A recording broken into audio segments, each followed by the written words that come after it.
Hi friends, welcome to our channel Havilah kitchen works. ఈరోజైతే నేను మా ఆరోన్ కోసం ఒక ఎల్సిడి నోట్ ప్యాడ్ని అయితే తీసుకున్నాను. ఇది చాలా సింపుల్గా ఉంది. మన రఫ్ బుక్ లాగా మనం వాడుకుంటూ ఉంటాం కదా డ్రాయింగ్స్ కోసం. అలా రఫ్ బుక్ కాకుండా ఇలా ఎల్సిడి ప్యానల్ కనుక మనం తీసుకున్నట్టయితే దీంట్లో మనం డ్రాయింగ్స్ కానీ పిల్లలకి నేర్పించడానికి బాగా యూజ్ అవుతుంది.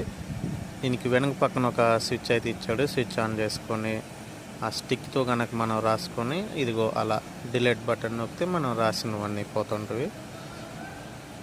ఇదైతే చిన్నపిల్లలకి చాలా హెల్ప్ఫుల్గా ఉంటుంది. వీలైతే మీరు కూడా దొరికితే తీసుకోవడానికి ట్రై చేయండి. దీని కాస్ట్ వచ్చేసి ఓన్లీ 100 రూపాయలు మాత్రమే. No warranty.